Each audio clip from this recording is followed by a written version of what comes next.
Hey, everybody. Welcome to Moment of Clarity. Please take a second to share the feed. It's an exciting day. One of the most bigoted, harmful, racist, sick motherfuckers is no more. Rush Limbaugh has died. And oh, it's so sad. So sad to see him go. I love that. I maybe some of you have heard me do this rant before when other horrible people die, but people love to say, oh, don't speak ill of the dead. When better to speak ill of motherfuckers if they were motherfuckers when they're dead? When better? But yeah, Rush Limbaugh died. And for all these, you flip on Fox News right now and they're like, a conservative icon has died. And it's like, yeah, incredibly racist, incredibly harmful, just complete and utter asshole to humanity has died. It's a really rough time. I hope we get through his passing. It's so sad. But that is not what I want to talk about, because you can get all your hot Rush Limbaugh takes from Twitter. You don't need me for that. Okay, what I do want to dig into in a lot of ways, I want to show how this story, what it means for us on so many different levels, even though it's just one little story. It is that U.S. firms behind Agent Orange are standing trial in France. For those of you who don't know, Agent Orange, although I suppose most of you do know, Agent Orange is this chemical that we sprayed across Vietnam for years during the Vietnam War that was designed ostensibly to kill the vegetation, the jungles, the foliage, but as if that's fine, as if ecocide is fine. But guess what? It didn't just do that. It has killed many people. But I'm gonna read some of the article here for you, all the details.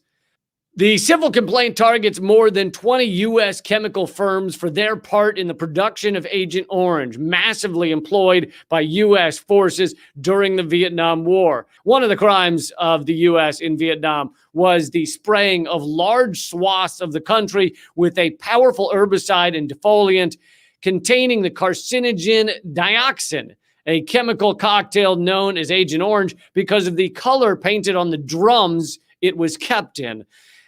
I like that it's 20 chemical firms. 20 fucking firms were involved in this awful, disgusting, malicious crime against humanity. I'm glad to see they got all of those firms in there, because it is, sometimes you worry that I'm sure some of those chemical firms were worried, will we get to also kill people in Vietnam? Because they have FOMO, right? Fear of missing out. But it's fear of missing orange, I guess. But 20 some firms. So the toxic chemical mixture produced by large firms, including Monsanto and Dow Chemical, some of your favorites, this is a best of. They got their heavy hitters out there to kill as many people as possible. Monsanto and Dow Chemical. The toxic chemical mixture was used for 10 years until 1971 in what was called Operation Ranch Hand, aimed at destroying both the jungle canopy cover under which the Viet Cong fighters hid and the crops providing, and also kill the crops providing their food. This is a quote from Kim Vo Dim. 80 million liters of Agent Orange were poured over Vietnam. It affected 20% of the Vietnamese forest land. It amounts to ecocide. Now, unfortunately, ecocide, even in France, or at least under the UN charters, I guess, is not a crime, apparently, or at least not one they can prosecute these U.S. firms for. However, killing human beings is, apparently. So central to the case, opening on January 25th, is the human toll of the massive use of chemicals, whose effects were both immediate and long-lasting. Because alongside the environmental devastation and contamination caused, millions of Vietnamese were exposed to Agent Orange, around 4.8 million, according to Vietnamese government estimates. Many of them, 3 million, according to the victims' associations, have since suffered from diseases which include cancers, notably leukemia, and their descendants have suffered from malformations over several generations. Dioxin is passed on through the food chain and enduringly poisons the soil, meaning it continues to poison the soil even after people claim it's gone, or it's somehow has been washed out. It continues to poison the soil. And what's not mentioned in that right there was that it also impacted U.S. veterans, U.S. military people. Many of them died or suffered the ill effects of Agent Orange. And there are veterans who've died of leukemia who very much believe that they got it in Vietnam, breathing, inhaling, touching this Agent Orange chemical. Now, obviously, there's a lot to say about this on its face, how horrific it is and everything else. And, let's hope that there are some ramifications finally after all of these decades, a generation later, that there are some ramifications for these corporations that did this to the people of Vietnam. Obviously, most of which were innocent civilians, but even for the ones who weren't innocent civilians, is it much of a surprise that when you invade a country, a certain percentage of people are going to stand up and fight back? Is that a shock? Is that, I mean, come on now. But so there's that surface level, but there's a lot of other things to be said about this, such as the fact that we need to learn from our past. We need to learn from the horrors that America has been involved in. And even countries that are not America can learn from our fucking catastrophes and our horror show. All of humanity should learn from the fucking sick shit we've done in our past. And in this case, it is what we did to the people of Vietnam. Destroying so many, killing so many, obliterating so many lives and villages and innocent civilians. Of course, most people have read about these slaughters that took place where entire villages were just mowed down by our military personnel. Many of them didn't want to be fighting, despite the fact that they partook in these awful crimes. I'll get into that in a moment. But if we don't learn from our history, if we don't see what we did and go, God fucking hell, let's make sure we never do that again, then what are we? How can that be considered ethical if we don't learn from the mistakes of our past? Now, of course, in a lot of ways, this is not a mistake, right? There are many people that view Vietnam as a mistake, but I'd argue that the true ruling elite, the true top of this society, don't view it as a mistake, right? Because it killed and maimed, millions of people that threatened our dominance as an American empire, that threatened our economic system because we viewed communism as a threat. So therefore, any country that is involved in it must be a threat. So it's questionable whether they really view it as a mistake. And of course, they are sociopaths. So, anybody who's not a sociopath would say, oh, killing millions of people, that clearly is a mistake. But our system uniquely rewards sociopathy and moves sociopaths to the top of the system. Where they say the cream always floats to the top. Yeah, well, in capitalism, that cream is sociopaths. So I don't know if you really want to view that as the mark of a great system.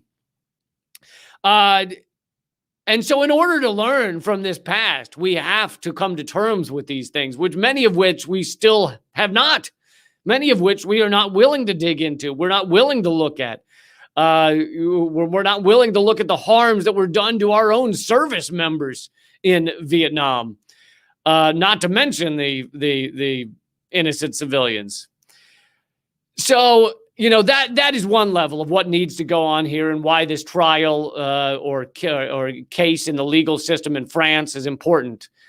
Another thing to dig into is the people that perpetrated this war, the ruling elite at the time, which in many ways were still under that same tyranny.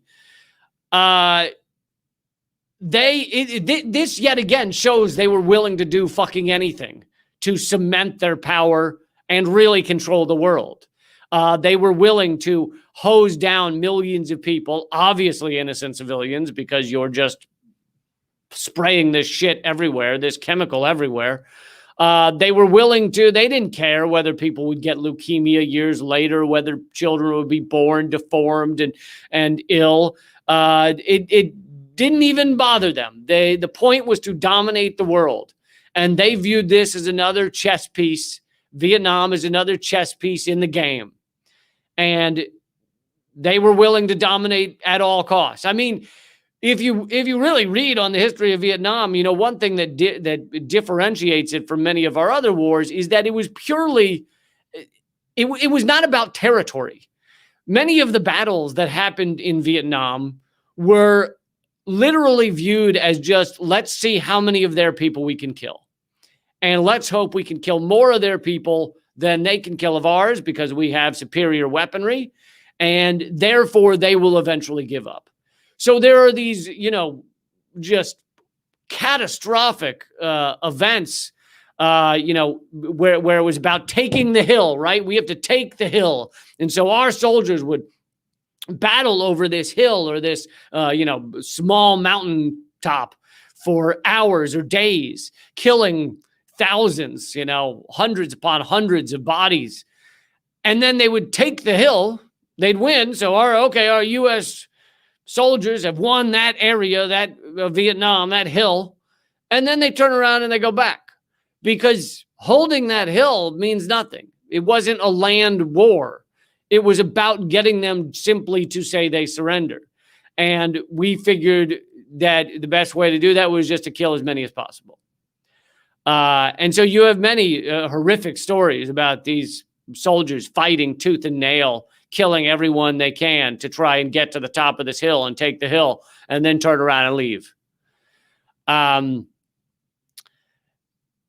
So yeah, it shows the levels that our ruling elite will go to continue their dominance, to maintain their dominance, to continue the empire, the hegemony, American hegemony. This also goes hand in hand, right, with the assassinations, killing, and arrests in our own country.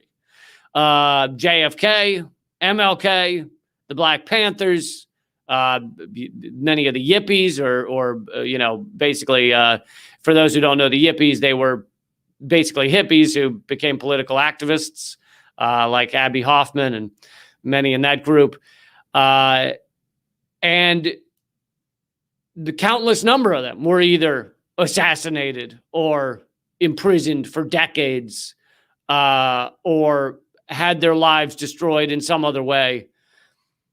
And our ruling elite were willing to do that, to maintain their control over the systems. I mean, it's really beyond a shadow of a doubt now that MLK and JFK were both assassinated, and Robert Kennedy as well, were both assassinated because they were questioning they were turning against the war in Vietnam. They were turning against America's wars abroad in general, the Cold War, and at least in MLK's case, questioning capitalism. And they had the power in the people to actually change American society. So that goes along with what was going on in Vietnam, willing to kill so many people in order to maintain control and maintain an economic system that is inevitably a death spiral, which we're seeing now. It may take decades, but it is a death spiral. You know, Vietnam was, in their view, was capitalism versus communism, and they couldn't just let other countries have communism while we had capitalism. That was not okay to them. Let these people be. Let them live their own lives. Let them have their own cultures and their own way of existing. No, it had to be. We needed capitalistic hegemony, and we continue. You know, we're still butthurt over things like Cuba being outside of our economic realm. we continue to sanction them, continue to try and crush them. And we continue some of these battles, even though it doesn't have to do with capitalism. I mean, capitalism's at the root of it, but we're not, our Cold War with Russia right now, our propaganda against Russia right now is not because Russia isn't capitalist. It is capitalist. It's on as much of a death spiral as we are. But that wasn't enough, right? That wasn't enough, because that would mean that we'd have to cede some control, because if we were partnering in sharing the world and the resources of Earth, then that means we're not dominating, right? So another aspect of this story of these firms facing trial in France is that many of these corporations are still around, right? It's the same ones that have been exploiting and killing people for generations. Monsanto, Dow Chemical, they have not really suffered from the amount of death and destruction they've caused. In many cases, they've grown because of it. They are part and parcel with our government. They own our officials to one extent or another. And this goes back to Vietnam. You see these same corporations connected to our government, weapons contractors. And yes, there are new players such as the big tech entities, Google, Facebook, but which are also connected to our government. They are, they've been connected to our government from day one in many regards, but they're even more intertwined now than ever before. And the CIA has contracts worth billions of dollars with most of them, and our military does as well. So these same corporations, though, they've been doing this for generations, and we haven't learned from it. We haven't been able to stop them. It shows how little control we have over our government. The fact that these corporations do not change, do not fail, do not falter, despite the harm and the catastrophe and the destruction that they've caused. Monsanto has been sold to Bayer for billions of dollars, but that doesn't really change what they do, what they're involved in. In fact, it really just solidifies the power, because you have a far smaller number of companies. This case is against 20-some chemical companies that were involved in Agent Orange. I would imagine many of them have been bought by each other. So we're probably down to a much smaller number by now, because our system, that is the gravity of capitalism. Capitalism slowly, buys out all competition, solidifies the power, and these corporations become more powerful than most countries. And they have one goal, one end, and that is profit over all else. They may give you a little hoo-ha, a little dance around the maypole about how they care about things, they care about the environment, they care about the people. Don't worry, we care now. We want a good environment. We're Exxon and BP and Shell, and we want a Chevron, and we want to tell you how great the environment is. Coca-Cola has ads saying no one cares more about water than we do. It's our number one ingredient.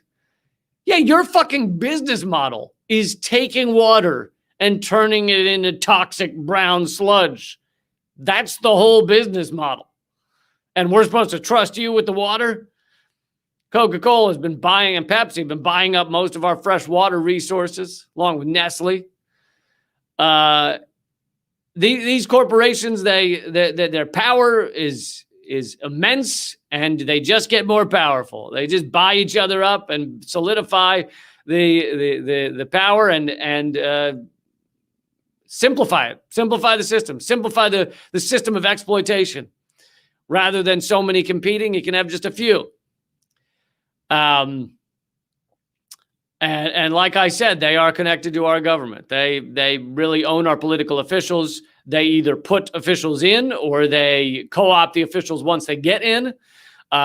Even in the rare case that you see someone progressive get into government, They are slowly co-opted, slowly taken over, and their interests become aligned with the corporate state. And we've had large studies that have shown that nothing gets through our Congress, our government, unless it aligns with corporate interests. There are times where corporate interests may give up something, but it's because they're getting something else. So it may appear that we've won a victory, but it is because they have factored that into their game plan to continue to dominate our lives and our resources. So at the end of the day, it comes down to capitalism. The gravity of late stage capitalism will always be that these corporations own our government. You cannot extract our system from capitalism. You have to evolve past this system. We have to move to a new system, which many people are talking about now. And if you want to see a positive in all this, that is it, that many people are talking about the move beyond capitalism. Something like over 50% of people under 30, Americans under 30, don't believe capitalism is the best system, which I would prefer 50% believe that it is a death spiral, that it is fucking killing us. So a little harsher, but at least we got something going. At least they're questioning it. So that's why you have to have this immense censorship online in order to try and maintain capitalism's stranglehold on our world, even though it's killing us. It's interesting that we all, and you can argue with people. So many people are arguing for their own death, for their own extinction. Listen, here's why our own extinction is awesome. Innovation, right? We can go extinct while innovating. Yes, sounds amazing. Oh my God, can you imagine how cool the little things are that we'll get to ride around on while we go extinct? They're going to be so cool. I bet we'll have hoverboards.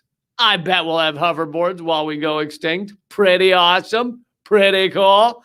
Jetpacks already exist. They're just, not so safe, but they exist. You'll kill yourself, but they exist. Soon they'll be able to not kill you. And then how awesome is that going to be while we go extinct? There are so many cool things that are happening while we go extinct.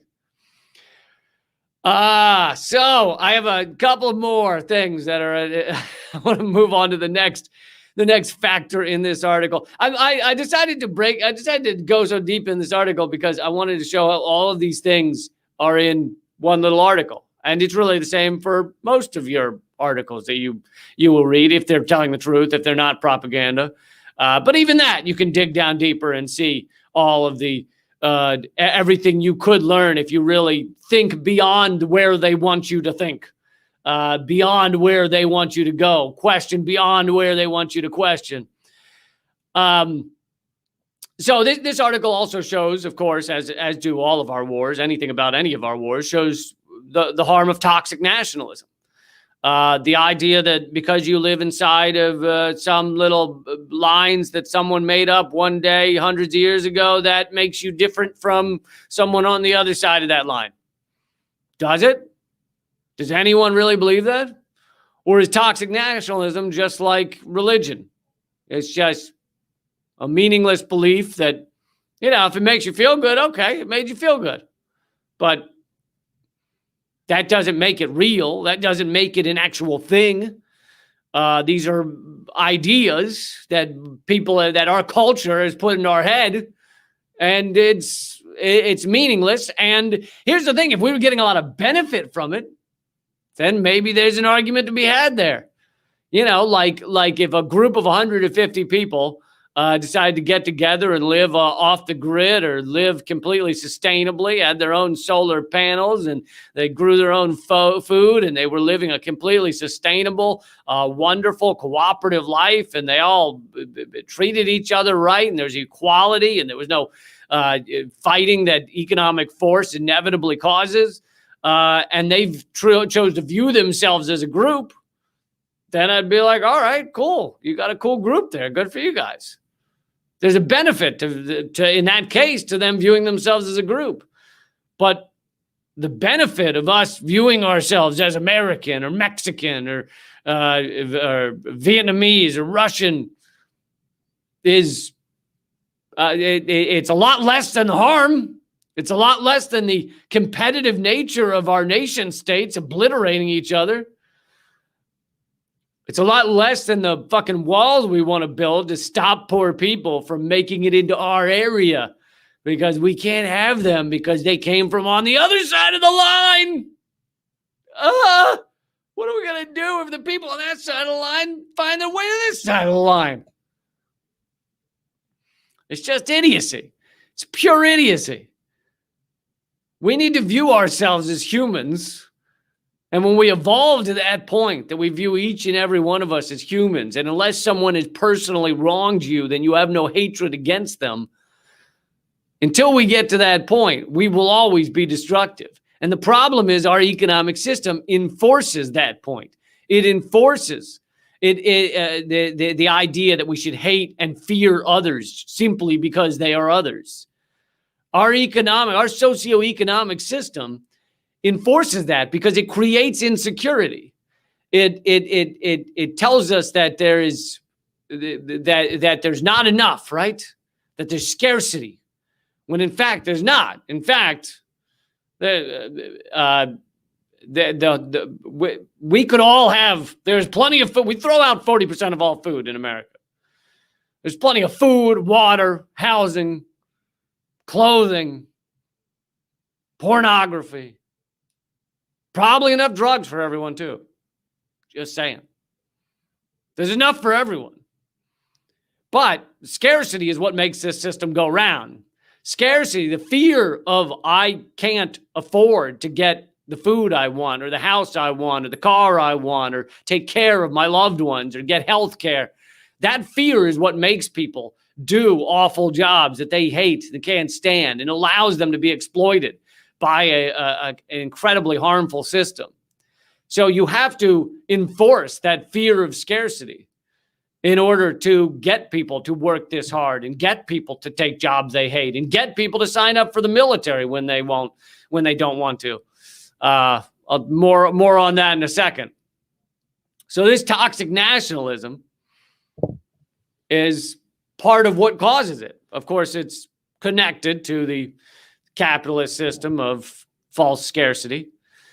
So to move on to the signing up for the military when you don't want to. Now, of course, in Vietnam, we had the draft because our military at that point had not gotten into the economic force of the military in order getting people to sign up, but due to economic force. So Vietnam was when they realized the draft didn't work. And they realized it didn't work because guess what it did? It made everybody, especially younger people, aware of what was going on and thinking about it and angry about it. Whereas now you can have a 20-year war in Afghanistan and have most people in America not question it or not talk about it or not care enough to get angry. You can have an obliteration of Iraq with 1 million people dead and not have that many people in America get angry enough. You can have an endless bombing in 7 countries around the world and have most Americans not really care. But in Vietnam, when people were either getting called up to the military, meaning you had guess what? You had wealthy children. The children of wealthy people were often getting called up to the military. You had white people getting called up to the military when they didn't want to go. And even for those who didn't get called, you had them thinking and worrying about getting called to the military and getting called to Vietnam and wondering why they would have to go there and what they would have to do and why they would have to kill people and would they get killed and do they care about this cause? What is this cause in Vietnam? You had people asking those questions, especially young people, thinking about that, wondering about that.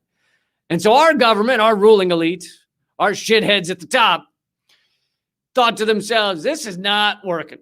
Because people are getting angry, they're furious, there's protests, there's large-scale activist movements, and people joining in to follow individuals like Martin Luther King, individuals like Malcolm X. People were signing up to follow them. RFK would have become president if he hadn't been assassinated. And people were doing that partially because of the draft, partially because they were made to think, made to consider, made to decide where their emotions lay in terms of Vietnam. And so our ruling elite decided, well, this draft thing is a terrible idea. It makes everybody think about what we're doing, think about our militarism, think about our killing, our death squads, our organizations of mass human murder, which is what our military is. Even if you're a fan of it, it's still a mechanism of organized mass murder. So even if you're a fan, if you're like, I love the military, our U.S. military, they're awesome, go USA, awesome, hoorah.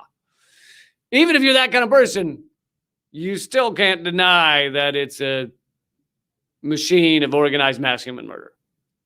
You might like the murdering going on, but it's still a machine of organized mass human murder. Now, I would argue you probably should stop liking all of that murder because that makes you not cool.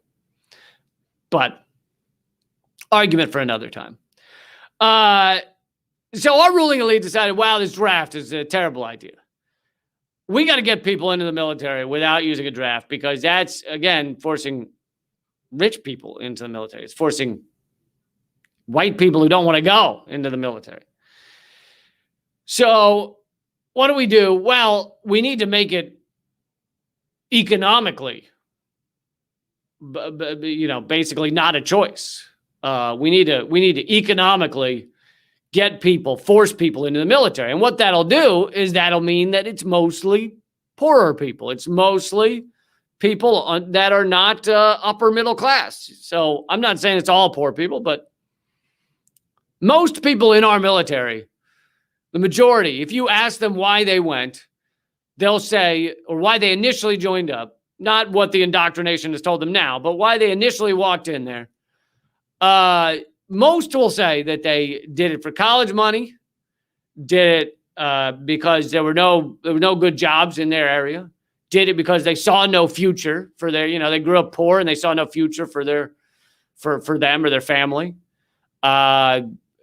They didn't envision themselves going to college, so they figured this was their only shot at succeeding in life, or one of their only shots. So in all of those respects, they're giving into economic force. I mean, you can't blame them. Who knows? If you grew up unable, expensive, it should be free. If you are willing to kill or be killed to pay for college, then that means college is fucked up. It shouldn't cost that much. I used to say I used to talk about how I'd be okay with that if they were just honest about it. So you walk into the recruiter's office and he just said to you up front, he was like, "Look, you want to go to college? Okay, cool. You're willing to kill, possibly be killed to go to college. Okay, cool. Well, then we're gonna have you start right now. This guy, if you want to come in, this guy's name is Carl. If you just strangle him to death right here, then we'll be ready to go. It'll be college, here you come. Yeah. No, he didn't do anything wrong. I just want to see that you're willing to kill to go to college. So yeah, just kill him and we'll be on our way. Then at least they'd be honest. But anyway, this continues to this day, right? The Vietnam showed the ruling elite that a straight up draft doesn't work because it wakes people up. So we need to do it economically. So that's what they've been doing. And most people that join the military, it is because of economic force. And economic force is not something to ignore. It's not something to be like, oh, that doesn't really count. No, it fucking really counts. Many people do many things in this world that they do not want to do because of economic force. And it doesn't need to be that way. We could have a socioeconomic system where everyone is treated right, where everyone has their needs met. We could have that if we just start asking the question. If we just start having the arguments. But you can't have these discussions on mainstream media, right? Can't question the socioeconomic system because that's the religion. That's the religion of the entire system. The entire American system, the entire system for many countries. The religion is capitalism. The religion is consumerism. You start questioning that, The whole house of cards falls down. So they don't even. I'd love to see a study on how many times CNN even like says the word capitalism a year. Because it's not just that they won't have like long form debates on it. You can't mention it. It's like a discussion about whether God exists on CNN. I like to see how often that happens. I bet you capitalism, whether capitalism is good for humans and whether God exists gets debated or mentioned an equal number of times on CNN every year. Probably somewhere between 0 and once. And the one time is probably like a weird aside where someone says something they weren't supposed to say, and the CNN then jumps to a weather report. All right, guys, that is your moment of clarity. But I'd love it if you would take a moment to share this. Also, all the Super Chat donations are going to mutual aid to help people get the needs, get their needs met, get food, get necessities. I pick a different city mutual aid organization to give it to each time I do this. So yes, all the Super Chat donations at youtube.com/moment of clarity will go to mutual aid. And I have a new Rockfin channel, rockfin.com/Lee Camp. I hope you will sign up over there as well. It is free to sign up. So if you just take 1 minute right now, just take 1 minute, go over to rockfin.com/Lee Camp, sign up. And if you want to be really awesome, you become a premium member, which gets you all premium content of all Rockfin creators for $10 a month. Like, not just me, Jimmy Dore, Ron Placone, Graham Elwood, all Rockfin creators, all their premium content, $10 a month. So, but you can also sign up for free and get all the free stuff as well. Rockfin.com/Lee Camp. Please sign up over there. There's new Redacted Nights out. You can get it all at leecamp.com. I do these videos every single weekday, except sometimes. And they're at leecamp.com. And if you don't see one promoted or on your feed or whatever, just go to leecamp.com. You can watch it there. All right. Thanks, guys. Keep fighting.